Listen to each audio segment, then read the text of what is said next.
People's voice স্টেশনের পক্ষ থেকে সবাইকে শুভেচ্ছা এবং স্বাগত জানাচ্ছে সুমন। ২৪-এর গণঅভ্যুত্থানে ছাত্র জনতার বিপ্লবের ফলে বাংলাদেশ আওয়ামী লীগ সরকারের পতন ঘটে এবং বাংলাদেশ আওয়ামী লীগ সরকারের পতনের পর সাবেক প্রধানমন্ত্রী শেখ হাসিনা সহ বিভিন্ন এমপি মন্ত্রীরা কিন্তু বেশিরভাগই দেশের বাইরে পলাতক অবস্থায় অথবা আত্মগোপনে। তবে আওয়ামী লীগ সরকারের অধীনে বাংলাদেশে যে ৩টি নির্বাচন অনুষ্ঠিত হয় ২০১৪ সাল, ২০১৮ সাল এবং ২০২৪ সালে, সেই নির্বাচনগুলো নিয়ে কিন্তু অনেক প্রশ্ন দেখা যায় এবং নির্বাচনে কারচুপির অভিযোগ বা ভোট নিয়ে যে প্রশ্ন থাকে সেগুলো নিয়ে কিন্তু বিভিন্ন সময়ে এগুলো তীব্র সমালোচনা লক্ষ্য করা গেলেও সরকারের পক্ষ থেকে, অন্তর্বর্তীকালীন সরকারের পক্ষ থেকে যেটি আসে সেটি হচ্ছে এই নির্বাচন কারচুপির সাথে যারা জড়িত ছিল তাদের বিরুদ্ধে ব্যবস্থা গ্রহণের।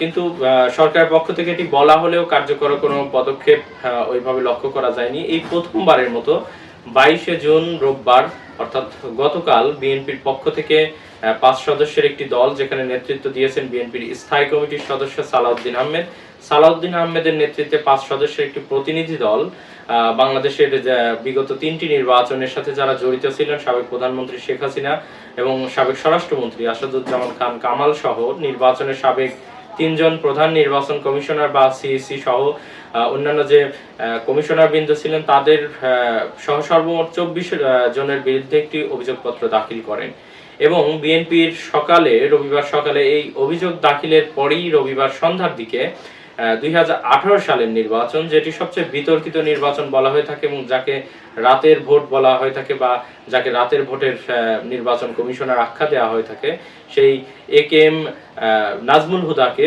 উত্তরার একটি বাসা থেকে গ্রেপ্তার করা হয়। তবে গ্রেপ্তারের পূর্বে কিন্তু সেখানে একটি মব সৃষ্টি হয় এবং সেখানে একেএম নুরুল হুদা, তাকে কিন্তু সাধারণ মানুষ দেখা যাচ্ছে তার গলায় জুতার মালা, বা একজনকে দেখা যায় যে তিনি জুতা দিয়ে তার মুখে বাড়ি দিচ্ছেন, বা আরেকটি ভিডিওতে যেগুলো আসলে সোশ্যাল মিডিয়ায় ভেসে বেড়াচ্ছে সেখানে দেখা যায় যে একজন তাকে জুতা দিয়ে জুতা পেটা করছেন, তার মুখের উপর জুতা দিয়ে বারবার জুতা নিক্ষেপ করছেন বা জুতা দিয়ে বাড়ি দিচ্ছেন। এর পাশাপাশি আরেকটি ভিডিওতে দেখা যায় যে তার শরীরে ডিম নিক্ষেপ করা হচ্ছে। 2018 সালের নির্বাচনে বিতর্কিত যে নির্বাচন, সেখানে যে অভিযোগগুলো উঠছে, সেই নির্বাচন কমিশনে 5 সদস্যের একটি টিম ছিল, যার প্রধান ছিলেন প্রধান নির্বাচন কমিশনার একেএম নুরুল হুদা। অন্যান্য কমিশনার যারা, তাদের বিরুদ্ধে অভিযোগ আছে, তবে একমাত্র সেখানে মাহবুব তালুকদার যিনি কমিশনার ছিলেন, শুধুমাত্র মাহবুব তালুকদার উনি নির্বাচনে কারচুপি বা নির্বাচনের ত্রুটির বিষয় কিন্তু গণমাধ্যমে সরব ছিলেন বা বারবার প্রশ্ন করেছিলেন এবং তার এই সমালোচনার ফলে অনেক সময় দেখা যাচ্ছে যে প্রশংসায় ভাসছেন তিনি। তবে বাকি যারা সদস্য ছিলেন বা প্রধান নির্বাচন কমিশনার একেএম নুরুল হুদা সহ, তাদের বিরুদ্ধে কিন্তু ব্যাপক হারে অভিযোগ দেখা যায়।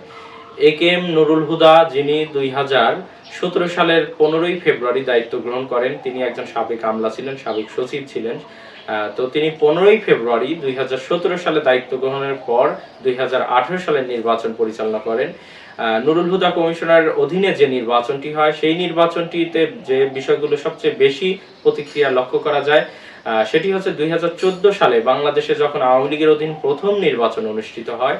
14 সালের নির্বাচনে সেখানে বিএনপি সহ অন্যান্য রাজনৈতিক দল যারা আছে, বেশিরভাগ রাজনৈতিক দল, তারা কিন্তু সেখানে অংশগ্রহণ করে না।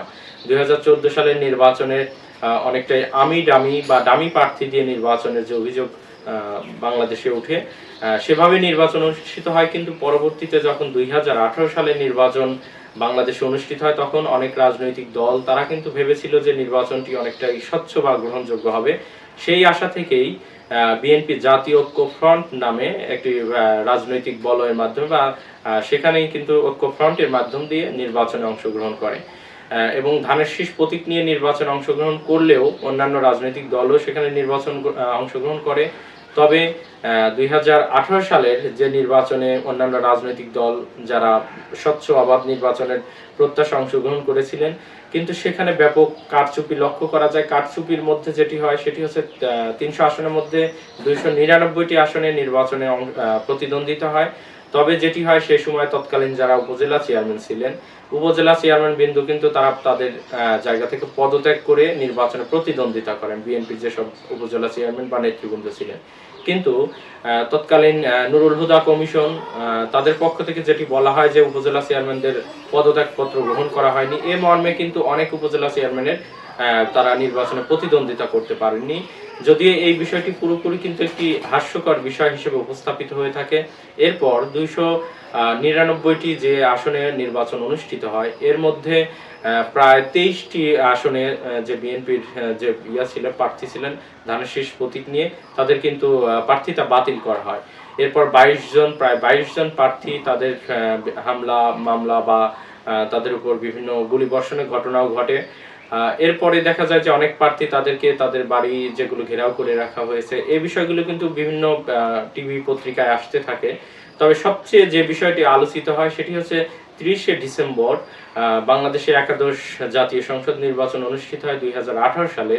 তার আগের দিন অর্থাৎ 29শে ডিসেম্বর কিন্তু সন্ধ্যার পর থেকেই বিভিন্ন টিভিতে, পত্রিকায়, সোশ্যাল মিডিয়ায় ব্যাপকভাবে প্রচারিত হয়ে থাকে যে আগের দিন থেকে ভোট শুরু হয়েছে, অর্থাৎ রাতের অন্ধকারে ভোট দেওয়ার যে প্রক্রিয়া সেটি বাংলাদেশের ইতিহাসে প্রথমবারের মতো এটি অনুষ্ঠিত হয়, বা আগের দিন রাতের অন্ধকারে ভোট বা রাতের ভোটের এমপি বলে যে অভিযোগগুলো বরাবরই আওয়ামী লীগের এমপিদের মন্ত্রীদের শুনতে হয়েছে, সেই যে নির্বাচন প্রক্রিয়া সেটা কিন্তু পুরোপুরি দায়টা একেএম নুরুল হুদা কমিশনের বিরুদ্ধে ওঠে। কিন্তু তারপরে এত কিছুর পরে কিন্তু সেই সময় প্রশাসন, নির্বাচন কমিশন নির্লিপ্ত থাকার কারণেই তাদের বিরুদ্ধে মূলত এতটাই ক্ষোভ বা মানুষের অভিযোগ দেখা যায়।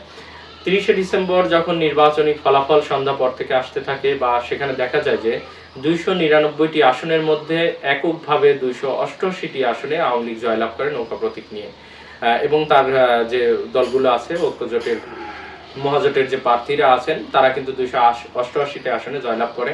অপরদিকে জাতীয় ঐক্য ফ্রন্টের বিএনপির যেসব প্রার্থী ছিলেন ধানের শীষ মার্কা প্রতীক নিয়ে, তারা 7টি আসনে জয়লাভ করে এবং 2টি আসনে স্বতন্ত্র প্রার্থী জয়লাভ করে। তো একদিকে 288টি আসনে এককভাবে আওয়ামী লীগের জয়লাভ এবং 7টি আসনে বিএনপির জয়লাভ। তবে বেশিরভাগ যে আসনগুলো সেখানে অনেকেই প্রার্থীরা আগে থেকে জেলে থেকেছেন, তারা নির্বাচনে সরাসরি অংশ নিতে পারেননি, বা অনেকে যারা অংশ নিয়েছেন তারা প্রচারণা করতে পারেননি, অনেক প্রার্থীকে গ্রেপ্তার করা হয়েছে। এসব বিষয় নিয়ে ব্যাপক অভিযোগ কিন্তু একেএম নুরুল হুদা কমিশনের বিরুদ্ধে। কিন্তু তারপরে উনি কমিশনের পক্ষ থেকে সেরকম দৃশ্যমান কোনো আইনি পদক্ষেপ গ্রহণ না করার কারণেই মূলত নুরুল হুদা কমিশনের বিরুদ্ধে এবং প্রধান নির্বাচন কমিশনার একেএম নুরুল হুদার বিরুদ্ধে কিন্তু এতটা অভিযোগ লক্ষ্য করা যায়। এরপরে যেটি দেখা যাচ্ছে যে নুরুল হুদা কমিশনের বাইরে আরো 2024 সালে যে নির্বাচন অনুষ্ঠিত হলো বা তার আগেও তাদের বিরুদ্ধে মামলা হয়েছে। তবে গতকালকে উত্তরার বাসা থেকে একেএম নুরুল হুদাকে গ্রেপ্তারের পর সোশ্যাল মিডিয়ায় যেটি ছড়িয়ে পড়ে, সেখানে কিন্তু বাংলাদেশের সিটিজেনদের মধ্যে মিশ্র প্রতিক্রিয়া লক্ষ্য করা যাচ্ছে। বিশেষ করে এক শ্রেণীর মানুষ বলছেন যে একেএম নুরুল হুদাকে গ্রেপ্তার করা, তাকে জুতার মালা পরিয়ে দেওয়া, জুতা পেটা করা অথবা ডিম নিক্ষেপ করার মধ্যে দিয়ে ভবিষ্যৎ বাংলাদেশে যারা নির্বাচন পরিচালনা করবেন বা নির্বাচনের সাথে যারা জড়িত থাকবেন তাদের জন্য এটি একটা অনুকরণীয় দৃষ্টান্ত হয়ে থাকবে, যেন এই ধৃষ্টতা কেউ না দেখায়, যে পরবর্তীতে কেউ যেন জনগণের ভোটাধিকার হরণের পথ সৃষ্টি করে না দেয়। এটি নুরুল হুদার এই জুতার মালা গলায় দেওয়া বা জুতা পেটা করা বা ডিম নিক্ষেপ তাদের জন্য এটি একটি দৃষ্টান্ত হিসেবে থাকলো। অপরদিকে আরেক পক্ষর যেটি মতামত বিভিন্ন ক্ষেত্রে দেখা যাচ্ছে সেটি হচ্ছে, অনেকে বলছেন যে তিনি একজন সিনিয়র সিটিজেন হিসেবে তিনি তার প্রতি একটি অবিচার বিমত সুলভ আচরণ করা হয়েছে, কারণ আইনগত প্রক্রিয়ার বাইরে গিয়ে এভাবে মব সৃষ্টি করাটাও কিন্তু শোভনীয় নয়। এই মিশ্র প্রতিক্রিয়ার বাইরে অন্তর্বর্তীকালীন সরকারের পক্ষ থেকে, প্রেস উইং এর পক্ষ থেকে একটি বিবৃতিও প্রদান করা হয়।